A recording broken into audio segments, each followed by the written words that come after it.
Bismillahirrahmanirrahim. Në emër të Allahut, mëshiruesit, mëshirbërësit. Të nderuar shikues të televizionit Koha, mirë se vini në programin ton të titulluar Mesazhe Ramazani 2025. Program ky i cili organizohet nga Miftinia e Tetovës. Sot në emisionin ton kemi teologën e nderuar Elma Ceka, njëkohësisht edhe studente në Fakultetin e Shkencave Islame Shkup.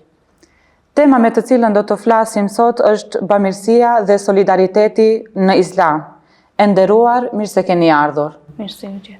Pjesë e rëndësishme e muajit të Ramazanit është sadakaja, do me thënë bamirësia.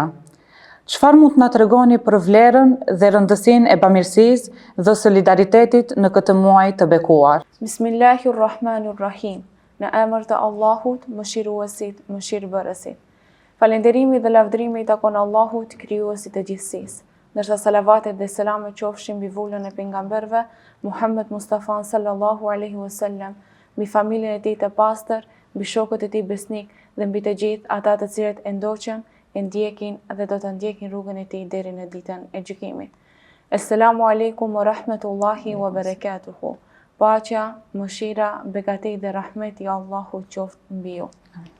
Fillimisht unë shfrytëzoj rastin të gjithë besimtarëve musliman të uroj muajin e bekuar të Ramazanit.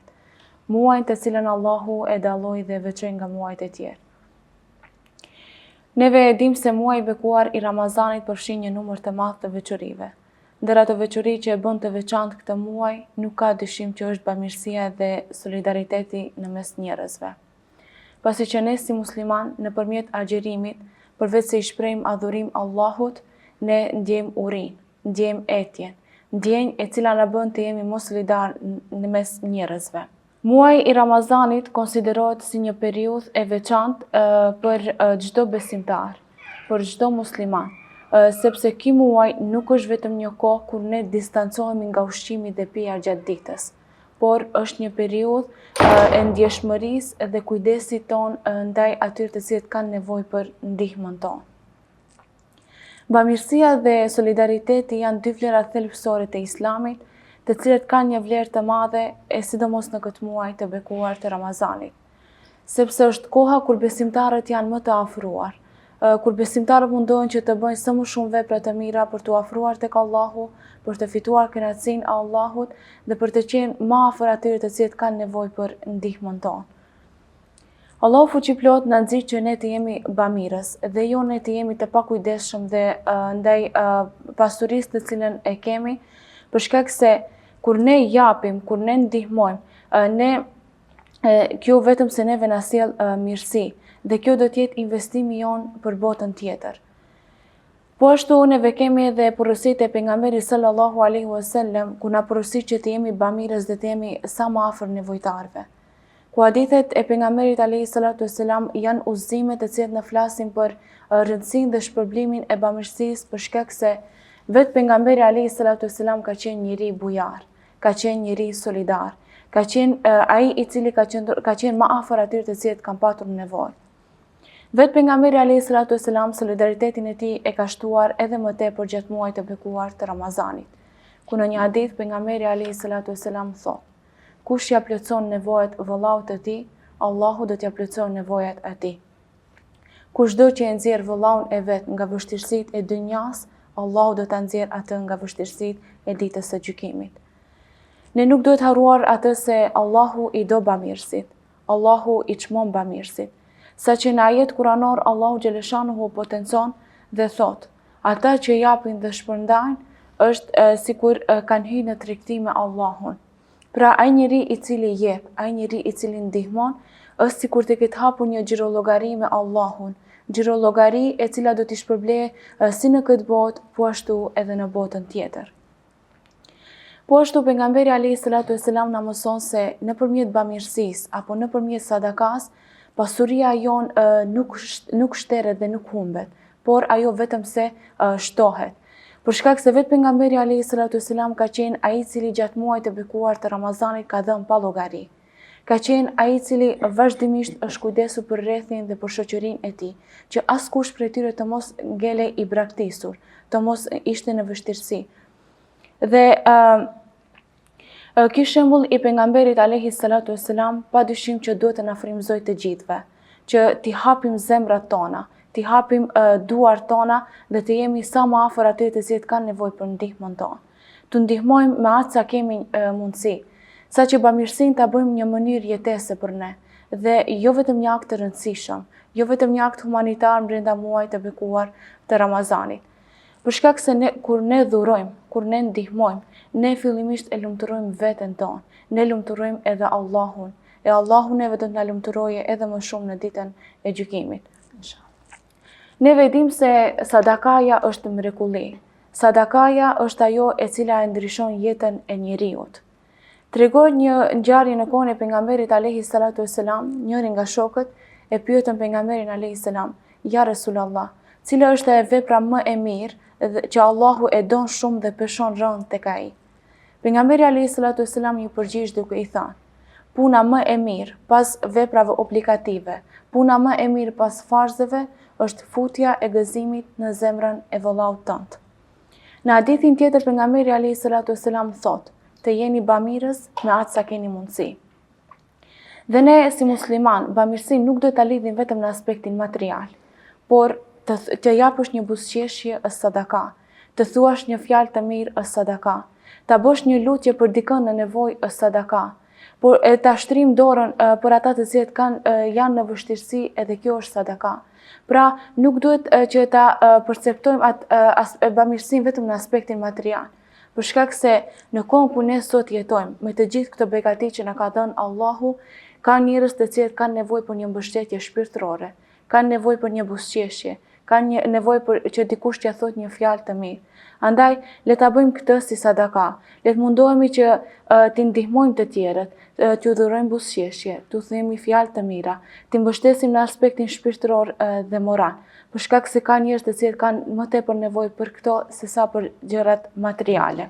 E nderuar, a mund të na tregoni ndonjë ndodhi në lidhje me bamirësinë që u azbut zemrat besimtarëve?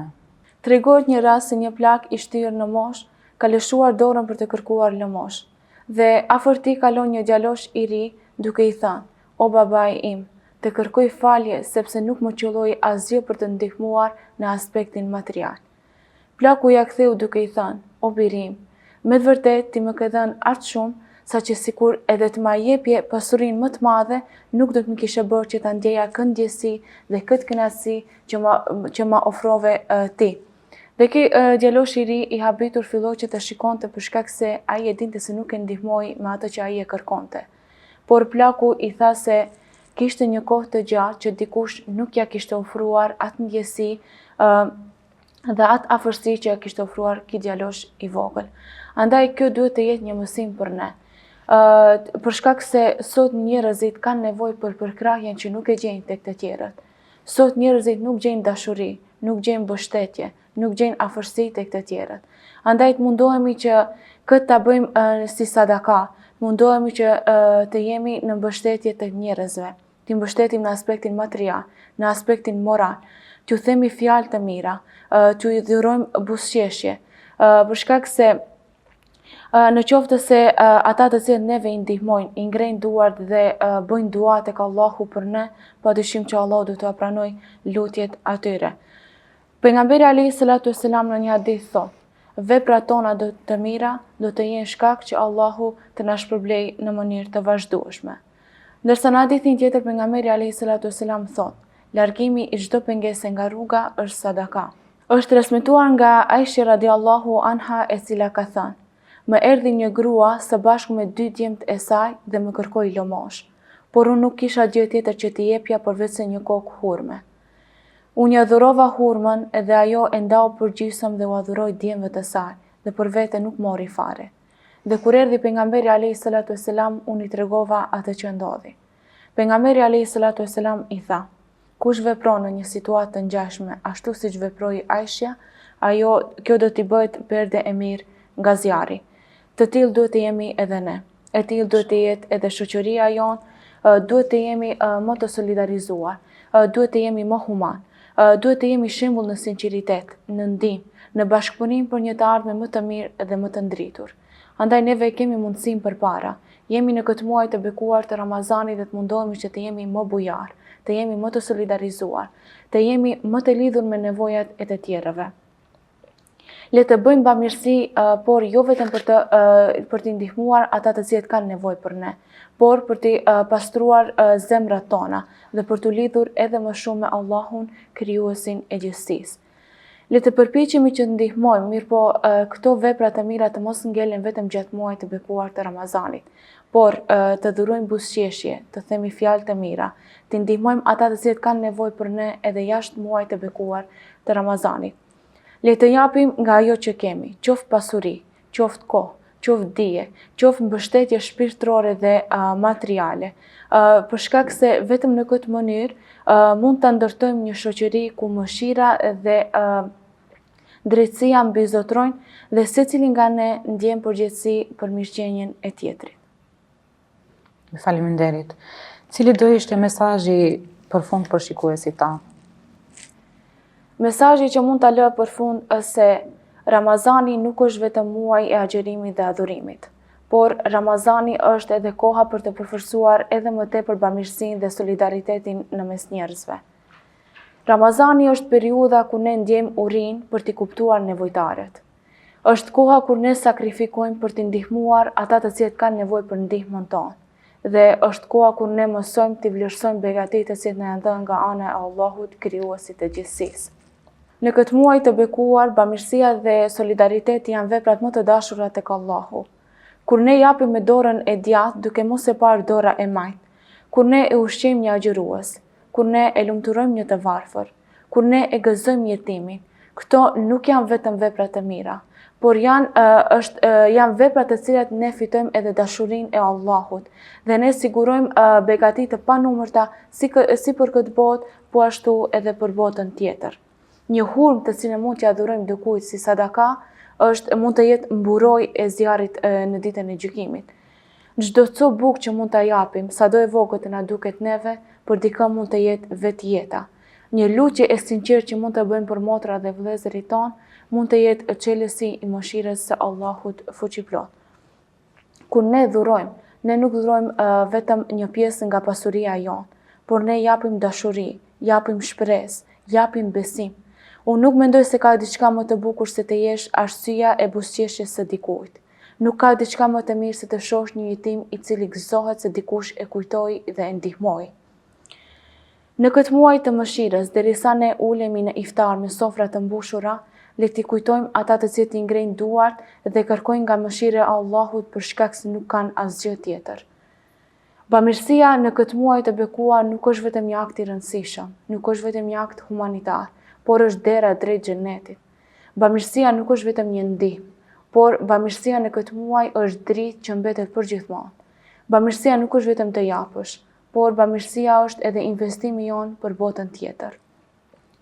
Andaj në këtë muaj të mëshirës le të bëhemi burim paqe për të tjerët. T'i ndihmojmë ata të cilët kanë nevojë për ne, t'i mbështesim ata të cilët janë të braktisur, ata të cilët janë në vështirësi. Le t'i ndihmojmë dhe të kujdesemi edhe gjatë jashtë muajit të bekuar të Ramazanit. Le të bëhemi burim shprese për të tjerët dhe jo këtë ndihmën tonë, ndihma jonë për të tjerët të ngelet vetëm në këtë muaj të bekuar të Ramazanit. Lutim Allahun xhaleshanu që Allahu na bën për atyre të cilët do t'i ndihmojmë ata të cilët vërtet kanë nevojë për ndihmën tonë. Amin. Ju faleminderit për këshillat dhe shpjegimet e vlefshme, si dhe juve shikues të nderuar për durimin që patët të na ndëgjoni deri tani. Lutim Allahun xhaleshanuhu të na pranoj agjerimin, ibadetet dhe lutjet tona. Deri në takimin ton të radhës, u selamu alejkum.